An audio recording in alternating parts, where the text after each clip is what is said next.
நாங்கள் நம்பி வந்தவங்க எங்கே போனோம்? இப்போ நாங்கள் அவர் கட்சி ஆரம்பிச்சிருந்தா நான் ஒரு எம்எல்ஏவோ ஒரு கவுன்சிலரோ ஏதோ ஒன்று வந்திருப்போம். அவர் பணம் எடுத்த போது பால விஷயம் பண்ணி கற்பூரம் காமிச்சு எவ்வளோ நாங்கள் பண்ணியிருப்போம். இன்னைக்கெல்லாம் விஜய் அஜித் எல்லாம் விட நாங்கள் எவ்வளோ இதாக பண்ணியிருப்போம். அந்த காலத்தில் எம்ஜிஆர் காலத்தில் அவர் தாங்க நாங்கள் வச்சோம். கடைசியில் மனுஷன் ஏமாற்றிட்டான். ஒன்று டிஎம்கேல இருந்திருக்கணும், இல்லை ஏடிஎம்கேல இருந்துக்கணும், இல்லை அட்லீஸ்ட் இங்கே வேணாண்டா செங்கலுக்கு போகிறேன் பிஜேபி கூட ஜாயின் ஆயிருந்தோம் உனக்கு எப்படி சொல்கிற சிவப்பு கம்பளம் மட்டும் வர வச்சிருப்பான். நீ பயந்து ஓடுற ஏதாட்டும் நாளைக்கு ஏதாவது பண்ணிடுவாங்களோ ஏதாவது செஞ்சிருவாங்களோ. ஏன் பயம்? தப்பு செஞ்சாதான் பயம். நீ அப்போ எதுக்கு வந்திருக்க? மக்களுக்கு சேவை செய்ய வரல, சம்பாதிக்க வந்திருக்க தமிழ்நாட்டுக்கு. ரஜினி அவர்கள் சினிமாவில் பிரபலமா ஜொலிச்சிருக்காங்க. கண்டிப்பா. ஆனா அரசியல் அவரால் எதுவுமே பண்ண முடியல. என்ன ரீசனுக்காக இருக்கு? எனக்கு அவரோட டேட் சொல்லு. எனக்கு மாசம் வருஷம் தேவையில்ல, பிறந்த தேதி 12ஆம் தேதின்னு சொல்லி யூடியூப்ல வருது. அது 100% அப்படி அவருக்குள்ள இல்லாட்டாலும் அந்த நம்பருக்கு உண்டானது உண்மை தானே. ஆமா. அதை பற்றி நான் சொல்கிறேன். அவருடைய 2-1-3ன்னு வருது. அரசியலில் வர்றதுக்கு வாய்ப்பு கம்மி. பயந்த சோகம் முதல்ல இந்த நம்பர் சினிமாவில் அடுத்தவன் தூக்கி விட்டுருவான். இவர் உழைக்க வேண்டாம், இவர் ஹார்ட் ஒர்க் பண்ண தேவையில்லை, கூட இருக்கிறவனே தூக்கி விட்டுருவான். ப்ரொடியூசரு சரி. இவர் இவருடைய ஸ்பீடு முதல்ல முகவசியம்னு ஒரு மனுஷனுக்கு வேணும். இவருக்கு முகவசியம் இருக்குது, அது மறுக்க முடியாது.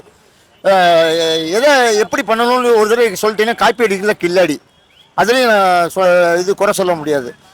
அரசியலுங்கிறது ஒன்று இருக்குது பார்த்தீங்களா. அதாவது 4 பேர் விமர்சித்தா நம்ம திருப்பி விமர்சிக்கணும்.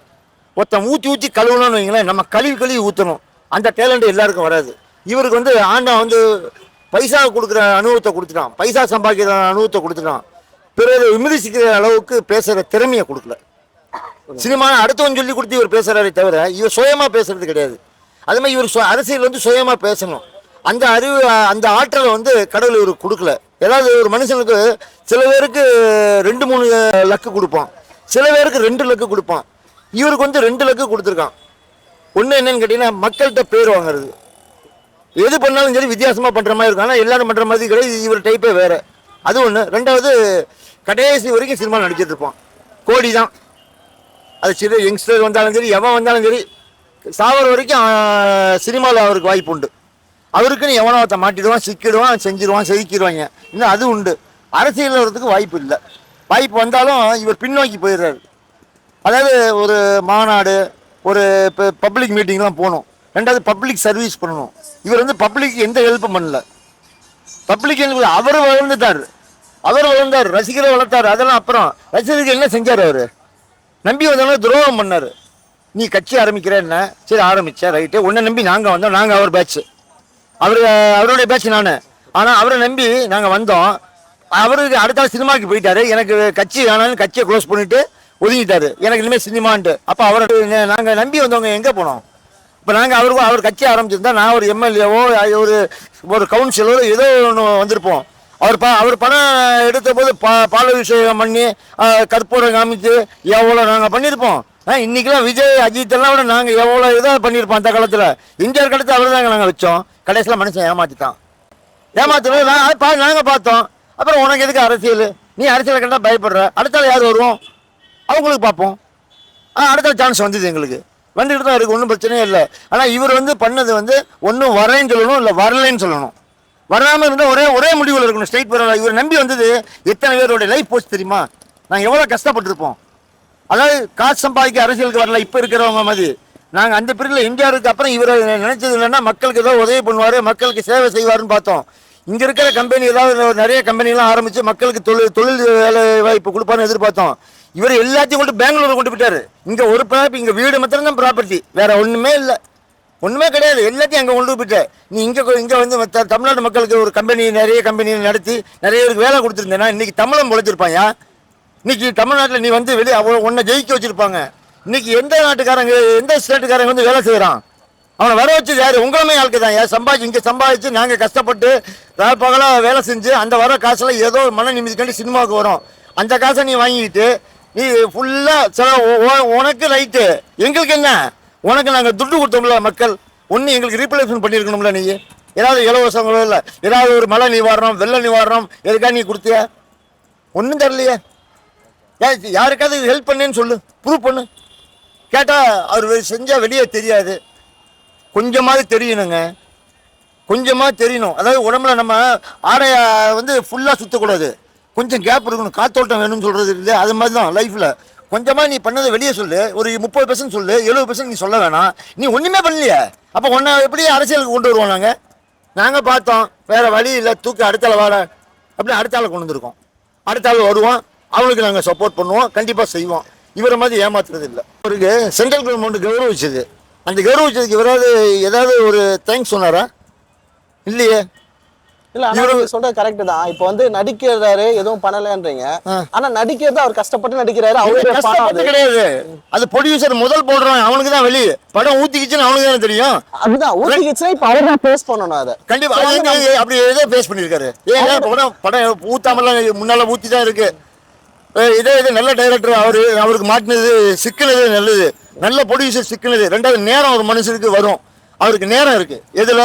சினிமாவில் நேரம் இருக்கு, அரசியல் நேரம் இல்லை, நேரம் வராது. ஒரு நேரத்தில் பயன்படுத்திக்கிறோம் புத்திசாலி. புத்திசாலி இவன் பயங்கர புத்திசாலி, பயங்கர புத்திசாலி, பயங்கர புத்திசாலி, பயங்கர அந்த விஷயத்துல டேலண்ட். ஆனா அரசியல்ல வேஸ்ட். படங்கள்ல மட்டும் நிறைய படங்கள், எல்லா படங்களையும் பாத்தீங்கன்னா உழைப்பாளி, நிறைய மக்களுக்கு ஹெல்ப் பண்ற மாதிரி, கருத்து சொல்ற மாதிரி. வாயால வட சொல்ல முடியுமா? முதல்ல ஆனா அவர் வட எண்ணெயில தாங்க சொல்லணும், வாயால சொல்ல முடியாது. சட்டி வச்சு உளுந்த மாவு போட்டு மிளகு போட்டு கையால ஊத்தணும் வடைய. வாயால வடை ஊற்றக்கூடாது. இந்த ஆள் வாயால நிறைய வடை ஊற்றுவான், ரஜினிகாந்த் வாயால நிறைய வடை ஊற்றுவான். சினிமாவில் சொல்லலாம், ஏன்னா நடைமுறைக்கு வர்றேங்க. நடைமுறையில் எத்தனை பேர் அவரை வச்சு பொழைச்சான்னு சொல்லு, சினிமா ஆக்டரை சொல்லு. வேற யாரும் வேண்டாம், அவர் கூட நடித்த ஸ்டெண்ட் ஆக்டர் எத்தனை பேர் ஆக்சிடென்ட் ஆகி எத்தனை பேர் அடிபட்டிருக்கான், இவர் என்ன கொடுத்துருக்காரு சொல்லு. இங்கேருந்து ரூபாயை கொண்டு போய் பெங்களூர்ல கொண்டு போய் சேர்த்துக்காரே தவிர வேற ஒன்றும் கிடையாது, வேஸ்ட். ரெண்டாவது, எந்த அரசியல் கட்சி கூட தலைவரோட நீ இருக்கிய? இல்லையே, ஒட்ட மாட்டேங்கிறிய, போற ஓடி வந்துடுற. நீ அங்க போய் இருந்து அவங்க கூட பழகினதான் உன்னை அரசியல சேர்ப்பான். நீ ஏன் பயப்படுற? துணிஞ்சா பேசியா? உன்னை கர்நாடகாரன் சொன்னான்ல, இதே எம்ஜிஆர் புரட்சி தலைவர் எடுத்துக்க, மலையாளத்தை தமிழ்நாட்டுக்கு வந்தாங்க, அவனை எவ்வளோ விமர்சனம் அந்த ஆளுக்கு வந்ததியா? அவன் பிழைக்கல, அவன் 14 வருஷம் அடிச்சு நின்று ஆட்சி பண்ணல. உனக்கேங்க கேள்வி? இங்க இருக்குது கர்நாடகா பக்கத்துல. வா, யாரையான விமர்சனம் பண்ணணுங்க. ஒருத்தன் விமர்சனம் பண்ணாலும் முன்னுக்கு வர முடியும். என்ன 1000 சொல்லியிருக்கான், எல்லாத்தையும் மிதிச்சு இன்னைக்கு யூடியூப் சேனல் என் பக்கம் இருக்குது. நான் வச்சது சட்டம், நான் பேசுறதுதான் டைலாக், நான் கொடுக்கறதுதான் அந்த பேட்டியோட இது. ஆனா அவர் வந்து பாத்தீங்கன்னா எல்லா மேடைகள்லயும் வந்து தமிழ் மக்கள் தான் வாழ வச்சாங்க, தமிழ் மக்களுக்கு அதான் சொன்னேன். அதுதான் வாயில வட சொல்றாருன்னு சொன்னேன். என்ன தமிழ்நாட்டு மக்கள் காப்பா, அது மட்டும் சொல்லாம எவன் சீண்டுவான்? எவனும் சீண்ட மாட்டான், சான்ஸே கிடையாது. அப்படி இருந்தா ஏதாவது ஒரு கட்சியில போய் ஜாயின் ஆகி, நீ முதல்ல ஜாயின் ஆயிருக்கணும். தனி கட்சி நீ ஆரம்பிக்கிறதுக்கு யோக்கியதே இல்லாம போயிடுச்சு. நீ யாரு கூட ஜாயின் ஆயிருந்தீங்கன்னா இன்னைக்கு எங்கேயோ போயிருக்கலாம். ஒன்னு டிஎம்கேல இருந்திருக்கணும், இல்ல ஏடிஎம்கேல இருந்திருக்கணும், இல்ல அட்லீஸ்ட் இங்க வேணாண்டா செங்கலுக்கு போறேன் பிஜேபி கூட ஜாயின் ஆயிருந்தா உனக்கு எப்படி சொல்ற சிவப்பு கம்பளம் மட்டும் வர வச்சிருப்பான். நீ பயந்து ஓடுற, ஏதாட்டும் நாளைக்கு ஏதாவது பண்ணிடுவாங்களோ, ஏதாவது செஞ்சிருவாங்களோ, ஏன் பயம்? தப்பு செஞ்சாதான் பயம். நீ அப்ப எதுக்கு வந்திருக்க? மக்களுக்கு சேவை செய்ய வரல, சம்பாதிக்க வந்திருக்க தமிழ்நாட்டுக்கு. இங்க நல்ல உனக்கு நேரம் உச்சத்துல ஆரம்பத்துல இருந்து, அதனால கோடியா சம்பாதிச்சுக்கிட்டு இருக்க. இங்க இருக்கிறவன் படம் எடுக்கிறேன் படம் எடுக்கிறேன் சம்பாதிச்ச பைசா விட்டுக்கிட்டு இருக்கான். இவன் புத்திசாலி. இவன் எந்த படம் எடுத்தான்னு சொல்லுங்க, ஒரு படம் தான், 2வது படத்துல உஷாராயிட்டான். வேண்டாம், இது நமக்கு ரிஸ்க் வேண்டாம், இனிமேல் அடுத்தவன்ட்ட போவோம், அடுத்தவன்ட்ட போய் படம் எடுப்போம், நடிப்போம், போவோம்னு போயிடுது. இது இந்த ஒரு டைலாக் தான் வரும், என்ன வாழ வைத்த அந்த அவ்வளவுதான் வரும். வேற டைலாக் என்ன பேசியிருக்காரு? சரி, உங்களை பொறுத்த வரைக்கும் ரஜினி சாரோட ஒரு தனிப்பட்ட ஒரு முறையில நீங்க ஏதாவது சொல்லணும்னா என்ன சொல்றீங்க? இது என்ன சொல்றேன், வெகுலின்னு சொல்லுவேன், அவ்வளவுதான். வெகுலி உனக்கு ஒண்ணு புரிஞ்சுக்க தெரியல, அப்ப நீ எப்படி அடுத்தவங்க புரிஞ்சுப்ப? ஒண்ணு புரிஞ்சுக்க தெரியல, அவ்வளவுதான்.